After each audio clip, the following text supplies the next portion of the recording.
Good evening. I am Amy Frederick, Assistant Professor of Art History here at Center College. And tonight I'll be talking with Sheldon Tapley, who is the H.W. Stodghill Jr. and Adele H. Stodghill Professor of Art at Center. He has taught painting and drawing here since 1983. And we are standing today in the Norton Center, and we're going to have a gallery talk about his exhibition that is currently on display through this year. Thanks for the introduction, Amy. It's really exciting to be here, and it's been a real pleasure and honor to do this show at the Norton Center. Hi, so we are standing here in front of Solitaire from 2013.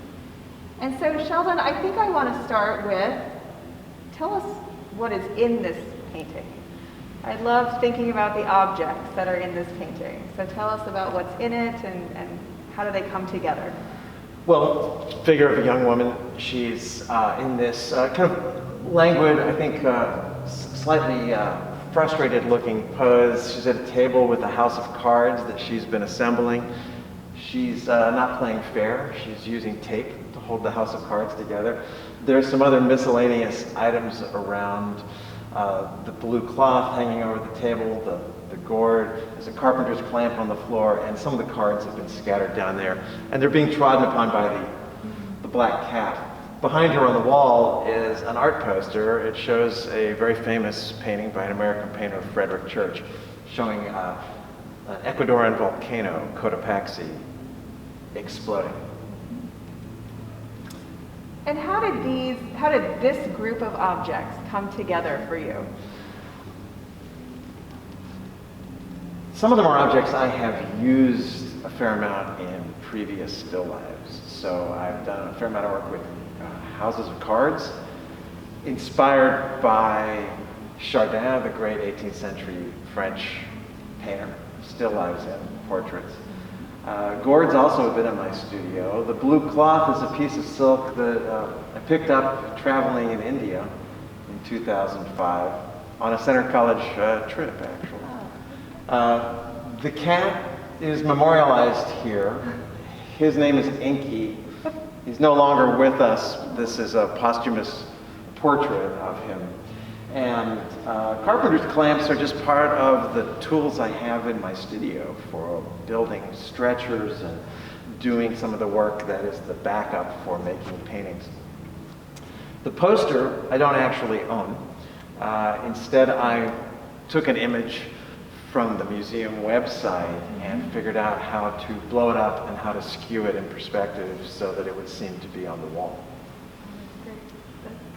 The table, the yellow enamel table with the red paint trim, belonged to my parents. They bought it in the first year of their marriage in 1951 in Montreal. They had emigrated from the UK to Canada. And so it's been in our family for a long time, and now it's part of my studio equipment. So some of these objects have personal connections to you. Some don't have as obvious of personal connections to you. So what is it about putting together, how do these work as they're kind of adjacent to each other, they're juxtaposed next to each other? I think we often like to think about still life and still life with portrait as having these kind of symbolic connections. Do you see that here? Do you not? Yes, it's impossible to avoid the inherent meaning that come along with objects. The thing is that objects can have lots of different meanings, and they can change their meanings depending on what we put them next to. So there's a certain game playing involved in just arranging a set of objects and letting the potential meanings occur in the imagination of the viewer as well as in the imagination of the artist. The House of Cards, I mean, that has I think, well-recognized history as, just in our proverbial language, as being an image of instability and of chance, of things that aren't going to work out. The tape is my own personal addition. I mean, I like to use some symbols that, I like to use symbols that have some traditional weight to them, but that can seem too serious sometimes. A little humor is a good thing. And also, it seems to me that if one has an unstable house of cards, taping it together is a perfectly good thing to do. It's also kind of a trick of the trade. When I'm setting up a still life, I will do things to make sure that all of the objects stay in place for the length of time that I need them to be there. So likewise, that blue silk had to be secured. I didn't show it in that way, but it had to be stuck down in a way that it would remain in place for the fair amount of time that it took me to paint it. Which is how long? About? This table with the gourd and the cards and the cloth was in my studio for nearly a year. I was working on other paintings at the same time. I wasn't working on this straight through. Right. I also did a major drawing of this painting before I did the oil, and that's in this show too. Yeah. So I wanted to work from life. I'm not really opposed to working from photographs, but it's a lot more fun to work from direct observation. And since in my studio it's a perfectly quiet place where I can set something up and leave it there, I just allowed that to happen. Then I worked with a paid model, and in that case, in fact, I drew from life and also took photographs and came to this pose that perfectly expressed, I thought, the kind of feeling I wanted in the painting. Right. She's at a moment looking at us where she seems to have paused in the building of this house of cards. And the cat is also looking at us. And so I think one of the things that I would like to get in a painting like this is a moment in time. Still life can be very still.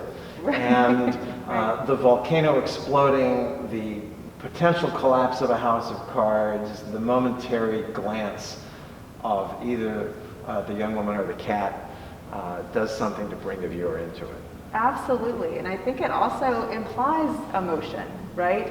When you're talking about the cat, you almost picture the cat about to hit the tape, right, with its paw, or you picture the card, the Jack of Hearts, about to kind of fall off the table. So there's this imagined motion, right, that you can look at this and think about what might happen next, even in its stillness. Yes. Yeah. And I think, an age-old issue for painters.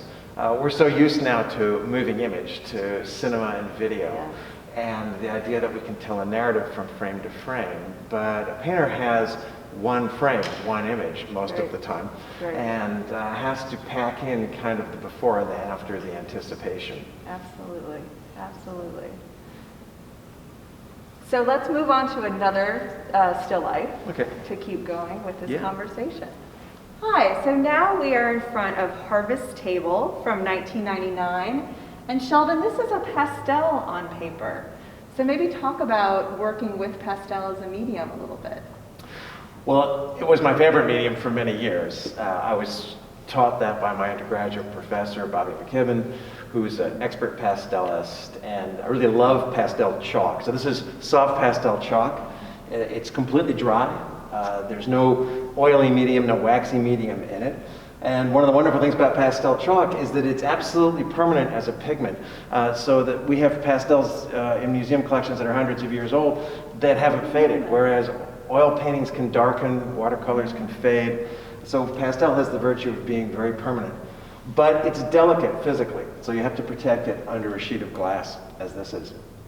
And other than that, one can use pastel to draw with or to paint with. This is really a pastel painting, in that every inch of the paper is densely covered in color, and it's possible to rework this. So this image got reworked a great deal. In fact, at one point that yellow background wasn't yellow. The wall was a different color. I no longer remember what color it was, but I decided to change the background color. So it's completely revisable and very flexible. It's also the last pastel that I did in this period of my work, because I had an injury, an acute tendonitis injury, from holding pastel chalk for too many hours a day in a tight grip, and I had to stop using it. So at that point I took up oil painting exclusively. I'd only been doing that some of the time before that. And I had a nearly 20-year gap before I resumed using pastel again, before my arm allowed me to. What are some of the pros and cons as an artist of working with pastel versus oil? Are there passages in here that you think only could have been achieved with pastel versus oil, or vice versa, or? I think the main advantage of pastel is that it's incredibly direct. You don't have to hold a brush, you hold the pigment lump in your hand and put it right on. Yeah. And so the directness is, there's a very immediate responsiveness from the medium, which is appealing. The texture is notable. You can see a kind of dusty, grainy quality to it. And it can deliver very rich pigmentation as a result. Great. So this is another still life, like we talked about with Solitaire. And there are some similar elements. You have artwork in the background, again, but there are different elements too. So perhaps walk us through the pastel a little bit. And also, as you're doing it, I know that you have mentioned before that you want your works to prompt some close looking. So maybe, kind of tie that in as you walk us through the work.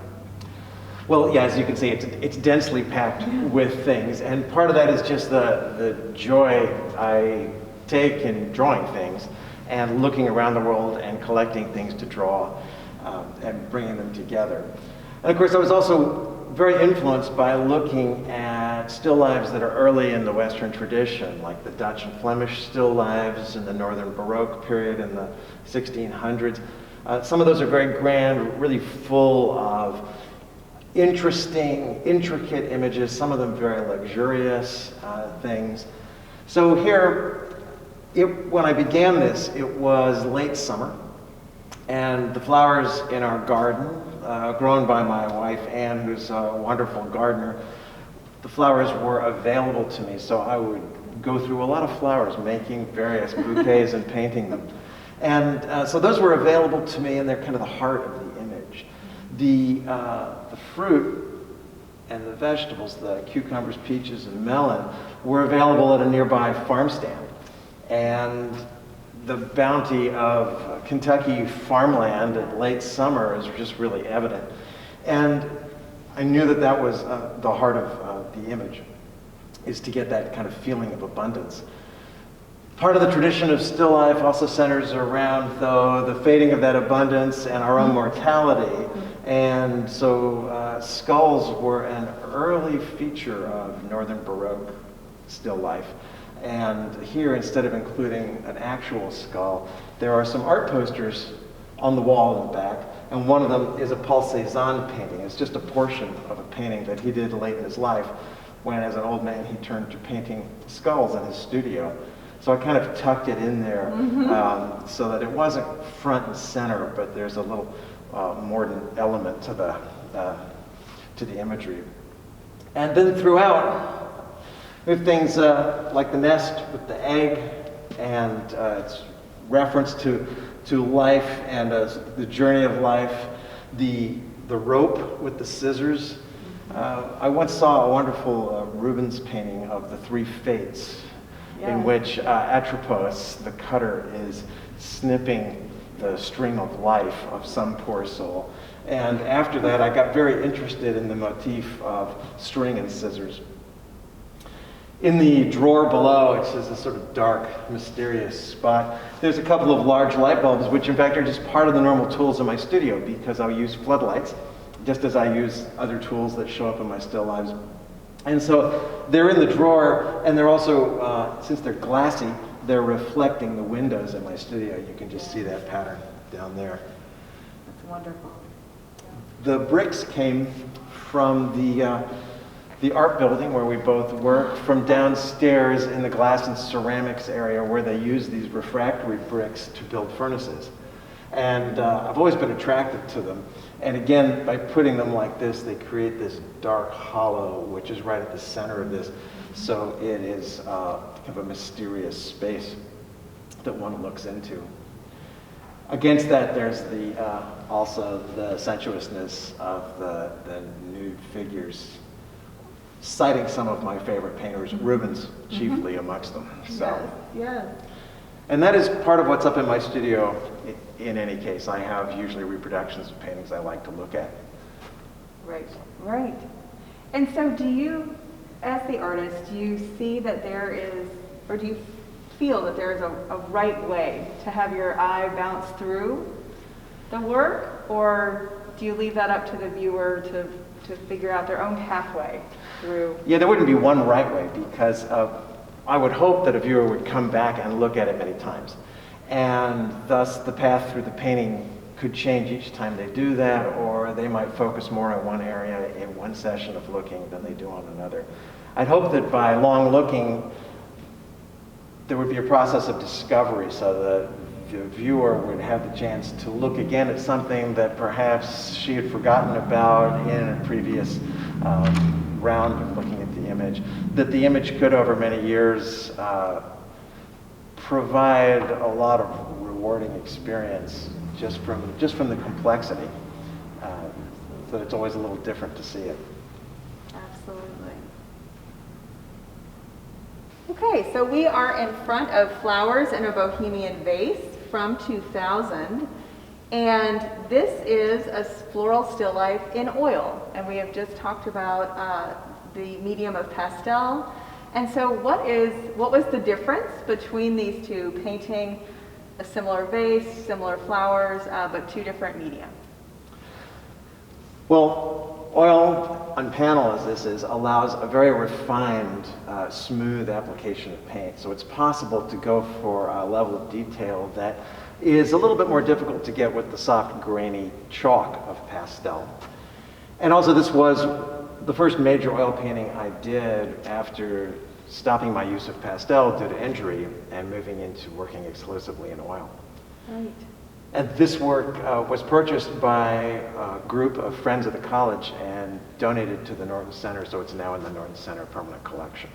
So we can see it all the time. Yes. That's great. We also have some other elements that we've seen so far in the other two paintings. We have is this the same blue cloth, or is this a different blue It's a cloth? different one. It's some kind of heavy piece of felt. And you know, in my studio I have a lot of props, just like one might find in a theater props department. I have boxes full of cloth, different pieces of them, and all kinds of other objects that might come in or out of the still lives. I just wanted a backdrop that would give it darkness so that the flowers would really contrast against them. And also I wanted that backdrop to give a little undulating space so that it would really activate the whole composition.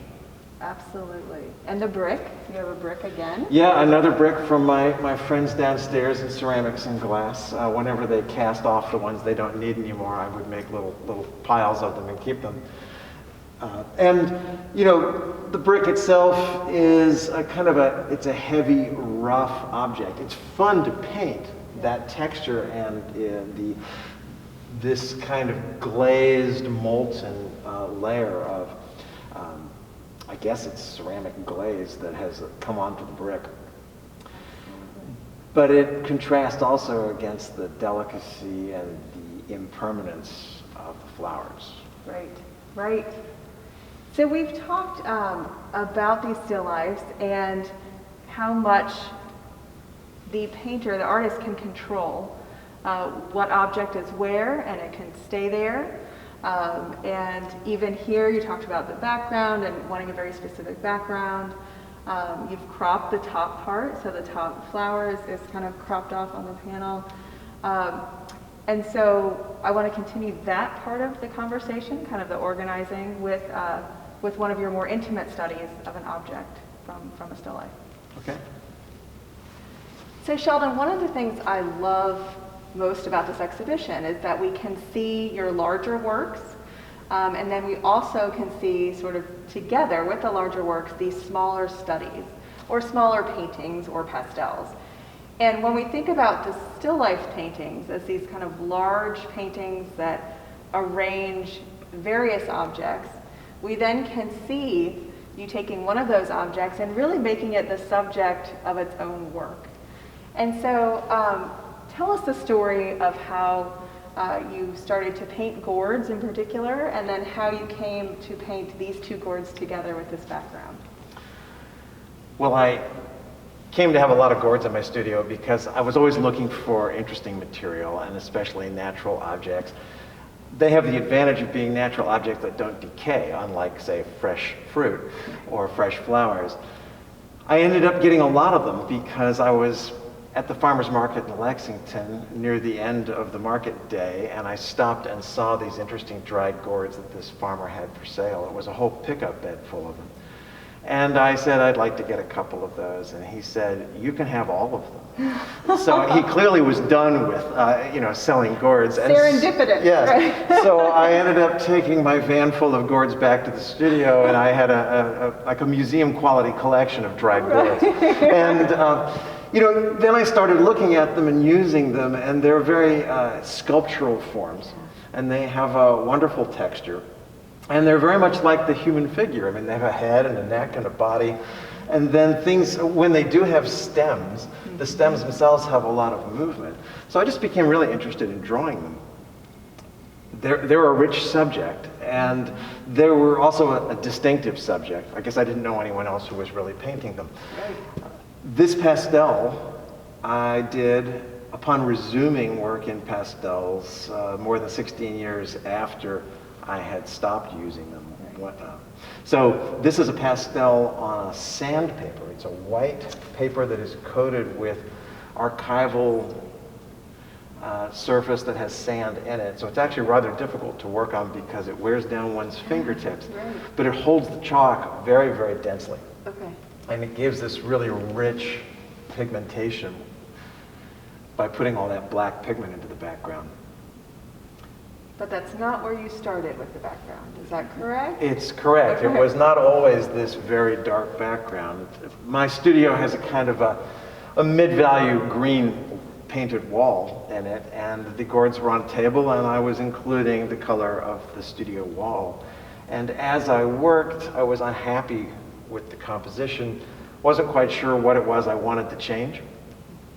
I set the pastel aside, and it stayed on the drawing board for at least a couple of months, just leaning up against the wall while I worked on other things. Right. And I kept looking at it thinking, I want to go back, I want to make that right, but I wasn't sure what the answer was. And one day I just realized that it needed to have a more intense contrast. It needed a much more dramatic handling of the presentation. And so I set the gourds back up again, put the light on them, made sure that the background was as black as I could get it by hanging black paper behind it, by arranging the lighting. And so really, setting up a still life is a little bit like directing a stage set. I can control everything about it. And then I went back to working on it. And so, do you think that the subject of this are the two gourds the subject, or do you think it's more about light and color, and if you had to pick? Well, yet as subjects, the gourds are suggestive, but they're not definitive. I mean, as I said, they can look like figures, but they aren't exactly figures. Although the way these seem to stand next to each other and lean away from each other and yet reach towards each other, there is a feeling that you have players on stage. Right, right.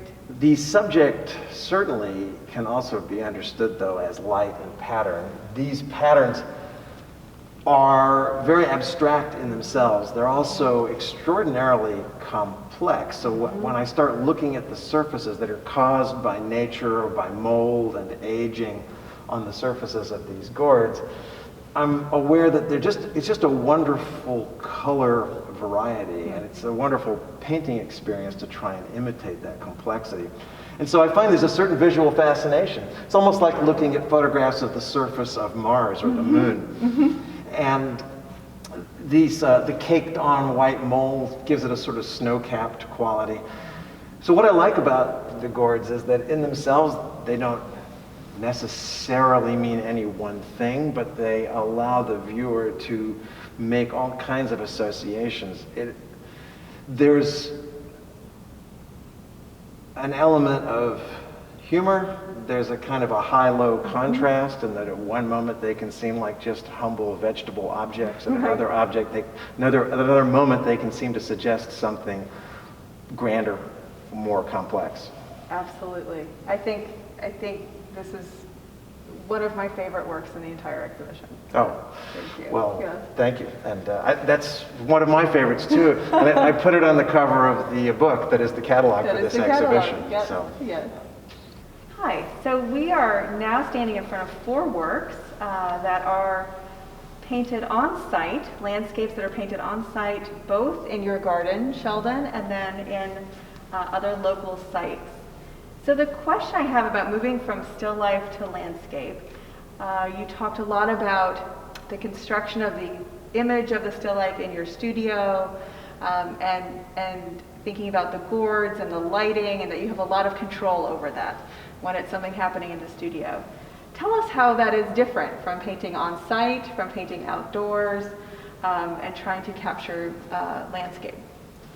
Well, it's very different. Painting outdoors is really quite exciting, but it's demanding in the fact that the sun is always moving. The weather can change, a cloud can pass over and change the lighting. And so one is dealing with a certain amount of randomness, and the artist has to be fairly spontaneous and also willing to simply pack up if the rain comes earlier than one expected. It's also helpful to revisit the same site over and over again, not necessarily working on the same painting, but working on a series of paintings. These are small because I can get a small painting done in a short period of time. So sometimes I can get them done in one afternoon or in 2 or 3 visits. I can't really stay out painting one site for more than a couple of hours before the sun has moved so much that the lighting looks entirely different. Right. So for these, especially the ones in your own garden, if you were thinking about 2 or 3 days, do you go outside at the same time every day to hopefully capture as much of the light as you can that was the same as the day before? Yes, exactly. If I have a painting that I began at 10 a.m. and stopped working on at noon, then I'll go back at that time of day. And I also look for the same kind of weather and light conditions. So painting in my own garden is great. Partly, the garden is beautiful because my wife Ann works in it a great deal, and so these paintings here are all from that, the area of our garden and right adjacent to it. And I can go out there day after day. It's easy to get to. I can be more immediately spontaneous and responsive to the environment. This painting over here is nearby. It's a short drive out to Lake Harrington, and a friend allowed me to use his deck so that I could see the water at close level. So getting access, finding a way to get out in nature, but also maintain some kind of control is important. Of course, I check the weather on a weather app, and I make every attempt to be disciplined about being out there at the time I need to be. Absolutely. So we are in October in Kentucky, which some may argue is the most beautiful month in our state. Do you have a favorite season or a favorite time of year that you like to paint on site? Well, it's nice to be warmer rather than colder, so it tends to happen somewhere between April and October. But I have been outside painting in colder conditions.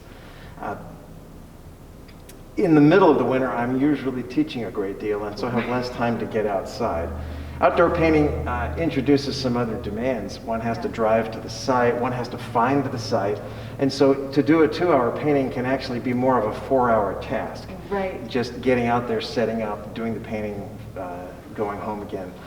And if I have to revisit it many times, I need to do that within a fairly compressed period of time. I need to do it within a few days, because if I wait too long, say in spring or fall, the conditions are changing every day as I wait to get back out there. Too rapidly, right? Yes. And so how do you make that decision for, even within your own garden, for what you want to capture in a landscape painting? Certainly in a familiar landscape like our garden, I'm there all the time, even when I'm not painting, so I get to observe it and note where I want to return to. Then I'm lucky to have friends who have farms, properties where I can see beautiful views, and so I'm taking note of the places that I go. And I will also keep sketchbooks, so I do small drawings, very quick drawings in graphite pencil, longer sketches using gouache or watercolor to record color, and I take a lot of photographs. In my early days in landscape, I worked in the studio doing large landscapes, pastels on paper, working for photographs. And I gradually grew tired of that. I prefer the excitement of working directly from the subject. But of course, one has to work smaller and quicker most of the time outside, and so there's a limitation that comes with it. Do you finish the paintings in the studio, or do you, when you leave the site after the third day, is it finished? It could be either one. It depends Okay. what the painting needs. Okay. It's nice if I can finish it outside and know that it's done, Yeah. and that happens often enough that it's really the most satisfying experience. Oh, that's But there are times when I go back into the studio and I look at a painting and I think it needs a little more. And if I have already logged 6 or 8 hours outdoors in front of that view, Right. I can usually just add what I need to do. Right, absolutely. Okay. Thank you. So we are in front of Floodplain, a pastel landscape from 1992. And Sheldon, you've mentioned that this is a landscape from imagination. So different from the small paintings we saw in your backyard that were made on site. What was the process of coming up with such a large landscape from your imagination? This work was based on a small graphite drawing that I did in my house one evening when I was trying to think about what my next subject would be. And although I made up the subject, it's very much reminiscent of the Kentucky River Valley and the Ohio River Valley areas of countryside right near where I live that I know well. And in fact, I know them well because I'm often driving through them, so there's no accident that there's a road cutting right through the middle of it. I'd also been spending a great deal of energy on large pastel landscapes over a period of about 10 years in which I was fascinated by capturing the conditions of the sky and of transient light. So here, low light at evening, at sunset with the clouds moving through the sky. That's a light and weather condition that I couldn't really capture outdoors. It would change before I could get any paint down. And certainly I couldn't work this size outdoors very easily. So it's a studio painting, and it's the culmination of bringing together years of experience painting landscapes that are much like this, but putting together the various elements that I wanted to bring together. The river, the reflection of the sky in the river, the straightness of the road as it cuts through the natural forms of the landscape, the farm fields with the stripes of mown grass, the cedars, and the very typical rock formations that we see all through this part of the bluegrass with the Palisade rocks stacked up in the cut. So we have looked at landscapes, we've looked at still lifes. You also paint portraits, of which we didn't see a lot of. We saw one in the very beginning. Is there a hierarchy for you in those subjects? Is there a type of work that you like to paint better than another? How do you describe how all of those genres fit into your production? Well, I like to paint them all, and there isn't really a hierarchy or preference, although there was a sequence in my own life. I was taught by a very talented master pastelist who specialized in landscape, Bobby McKibben, my professor at Grinnell College. And from Bobby, I learned a great deal about both landscape and pastel.